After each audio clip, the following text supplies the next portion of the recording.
राम नरम सी को ने दंड लागा, मर जाई देखा करीबे अभागा।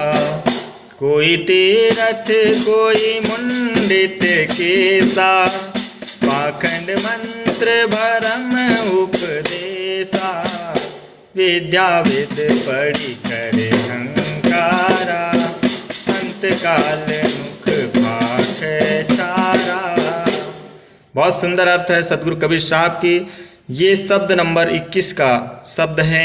सदगुरु कहते हैं, राम न रमसी कौन दंड लगा है मानव, तू विषय भोगों को छोड़कर चेतन आत्मा राम में रमण नहीं कर रहा है। तुझे कौन सा पाप लगा है, दंड लगा है। दंड अर्थात दंड कहते हैं पाप को। कौन सा पाप लग गया है, कौन सी सजा लग गई ऐसी।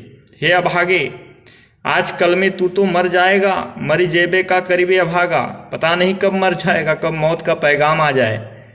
कोई पता है, भरोसा है जिंदगी कब चली जाए। जैसे घड़े में रखा हुआ जल टिप टिप करके बूंद बूंद सब गिर जाता है पानी और घड़ा खाली हो जाता है, तैसे ही जो जीवन आयु रूपी जो जल हमारे भरा हुआ है, ये सब धीरे धीरे सब खत्म हो रहा है जीवन में से।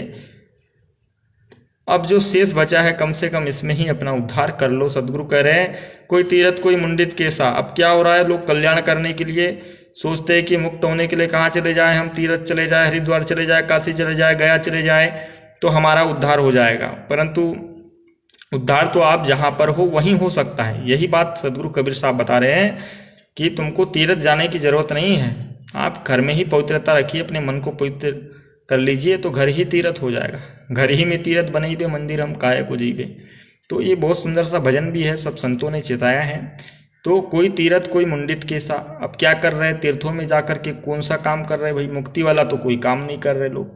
वहाँ जाकर के अपने मुंड मुंडाने में लगे, सोचते हैं कि मुंड मुंडा लो यहाँ पर तो सारा पाप हमारा धुल जाएगा। परंतु क्या तीर्थों में जाने से पाप धुल सकता है? कदापि नहीं। ऐसा होता तो लाखों करोड़ों का धुल जाता। परंतु लोग वहाँ तीर्थों में जाके उल्टा गंगा जी को ही गंदा कर देते हैं। जो सबको मैल को धोने वाली है उसी को मैला कर देते हैं। तो बड़ा गजब काम चल रहा है दुनिया में। और मुंड मुंडाने से मोक्ष का कोई संबंध नहीं है। बार बार के मूंडते भेड़ न वैकुंठ जाए। भाई भेड़ को तो बार बार मूंडा जाता है तो उसका मोक्ष हो जाना चाहिए, परंतु नहीं होता ऐसा। पाखंड मंत्र भ्रम उपदेश। लोग पाखंड मंत्र देते रहते, कहते कि ये मंत्र करो, इसका उच्चारण कर लो, तुम्हारा मुक्त हो जाएगा, मोक्ष हो जाएगा। परंतु ये तंत्र मंत्र सब झूठ है, मत भरमो संसार। क्योंकि जितने भी मंत्र है, तंत्र है, ये सब 34 अक्षर से सब ये बनाए हुए है, हिंदी भाषा से 52 अक्षर से। सब तो अक्षर ही है, और अक्षर का रचना करने वाला कौन है? मनुष्य है। अक्षरों को रटने वाला कौन? मनुष्य है। तो मनुष्य के बनाए अक्षरों से मनुष्य की मुक्ति कैसे हो सकती है? वो तो उल्टा बनाए हुए अक्षरों में खुद ही फंस गया। तो हाँ, पवित्र शब्द जैसे राम, कृष्ण, कबीर, ये तो महापुरुषों के नाम लेना कोई गलत नहीं है, आप ले सकते हैं, उसमें कोई मना ही नहीं। परंतु किसी को आप रोज नाम लेके पुकारो तो भाई नाराज हो जाएगा ना, कि रोज उसको बार बार तुम चिल्लाते रहो, मोहन मोहन मोहन मोहन मोहन मोहन। अरे बोलेगा भाई मोहन मोहन क्या कर रहा है यार, परेशान हो जाएगा ना।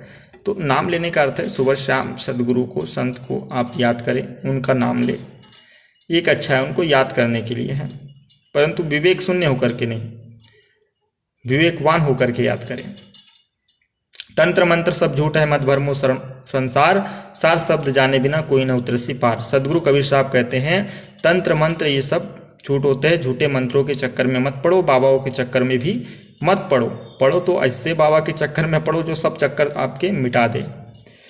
तो भ्रम उपदेश, बहुत सारे ऐसे गुरुजन भी होते हैं जो भ्रम उपदेश करते रहते हैं, नाना कहानियाँ सब बताते रहेंगे कि कोई हवा में उड़ रहा है तो कोई पूरा पहाड़ ही उठा रहा है। तो ये सब भ्रम उपदेश है, ऐसा नहीं हो सकता है। क्योंकि जो एक इंसान पे, व्यक्ति पे लागू होती है, वही चीज़ें समस्त पूरे जनमानस पर लागू होती है। तो ऐसी काल्पनिक बातों पर भी विश्वास नहीं करना है। ये भ्रम उपदेश है, लोगों ने भ्रम लिख दिया, फिर उसी को पढ़ा जाने लगा, धीरे धीरे वो भ्रम और बढ़ गया। तो ऐसा हुआ है। विद्या वेद पढ़ी करे अहंकार। आप लोगों ने विद्या वेद पढ़ करके बड़ा अहंकार करते कि हम तो ज्ञानी हो गए। पर उनको पता ही नहीं कि यार ज्ञानी नहीं है तो घमंडी हो गए। कहे थे ज्ञान चाले थे हरि मिलन को, ओटन लगे कपास वाली बात हो गई। तो कहीं और ही उलझ गया आदमी, अपने अहंकार में ज्ञान हो गया तो ज्ञान का अहंकार आ गया। अंतकाल मुख फाके छारा। अब जो लोग अहंकार करते हैं ज्ञान का, वो अपने स्वरूप स्थिति से दूर हो जाते हैं, स्वरूप ज्ञान से दूर हो जाते हैं। अंतकाल में उनका फिर कोई हितैषी नहीं। कौन हितैषी होगा? आपके हितैषी आपका सद्गुण सदाचार है। यदि जीवन में ये अर्जित नहीं किया तो कितना ही पोथी पुराण पढ़ लो, कुछ नहीं होगा। दुखित सुखित हो कुटुंब जिबावे। लोग क्या करते हैं, आदमी जीवन भर संसार के मुंह में पड़ा रहता है और वह पाप पुण्य करके तथा नाना दुख उठाकर अपने माने गए कुटुंबियों का भरण पोषण करता रहता है। दुख सुखित मत, दुख भी मिलता है कुटुंब पालन पोषण में, परिवार के कितना लोग दुख उठाते हैं, सुख। ऐसा नहीं कि इसका अर्थ ही नहीं कि परिवार का पालन ना करो। सदगुरु कह रहे हैं कि इतना दुख उठाने के बाद भी क्या होता है, मृत्यु वेला में तो उसे अकेला ही जाना पड़ता है। आए अकेले, जाना भी अकेला है। यह सत्य है, शाश्वत है, इसे समझ लो। कोई साथ नहीं, ना आपकी पत्नी ना बच्चे, ये कोई साथ नहीं जाने वाले। सब संसार का संबंध यहीं तक है, यहीं सब छूटने वाला है और वासनाओं में बंधकर जाना पड़ेगा। संसार से जब जाओगे तो बड़ा दुख मिलेगा। इसलिए उपासना के धागे में बंध कर जाइए। जाना है तो पूरे वासना के धागों को तोड़ दीजिए। मरना उसी का सार्थक है जो अपनी वासना को मार कर मरे। मरते मरते जग मुआ, मुए न जाना कोई, ऐसा होई के नाम हुआ जो बहुरी न मरना होए। सदगुरु कहते हैं सभी मर रहे, मरते आ रहे, न जाने कितने लोग मर चुके हैं, परंतु ऐसा कोई नहीं मरता है कि दोबारा जन्म ना हो। तो मृत्यु तो वही है, होना निश्चित है। इसीलिए ऐसा मरो कि पुनः जन्म ना हो। जो करवा में होगा वही उसकी टोटी से निकलेगा। अर्थात जो आपके मन में होगा, जो मलिनता यदि है तो वो मलिनता ही आपको ले डुबाएगी। यदि मन पवित्र है तो फिर पवित्र मन ही मोक्ष की निशानी है। मन की पवित्रता ही तो मोक्ष है।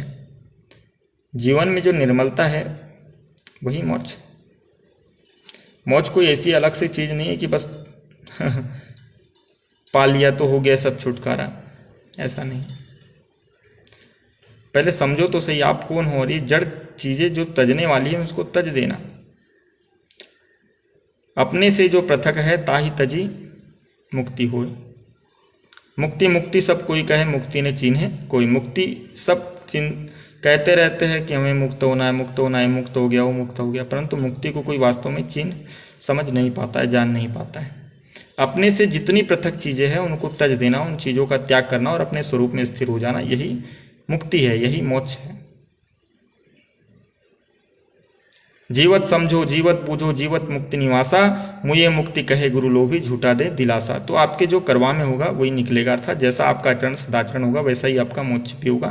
इसलिए अपने आप को सुधारिए, अपने मन को पवित्र बनाइए, दुनिया भर के लोगों के बहकाव में मत आइए।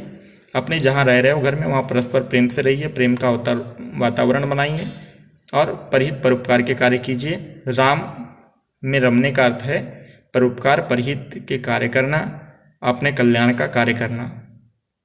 राम न रम से कौन दंड लागा। मतलब हे मनुष्य, तू परोपकार के कार्य नहीं कर रहा है, राम के कार्य नहीं कर रहा है, अपने कल्याण का कार्य नहीं कर रहा है, तुझे कौन सा ये पाप लगा हुआ है कि तू सत्संग कथा नहीं सुन पा रहा है, संसार के काम काज में इतना व्यस्त है कि तू अपना निज कल्याण का कार्य ही भूल गया है। तो आप जागिए, अपने आप को अच्छा बनाइए, खूब ज्ञान प्राप्त कीजिए और खूब भक्ति कीजिए। मनुष्य जीवन पता नहीं फिर मिले ना मिले, और मिला तो है, मिला है मौका, देरी से निकल जाए 84 फेरी से। बोलिए सदगुरु भगवान की जय।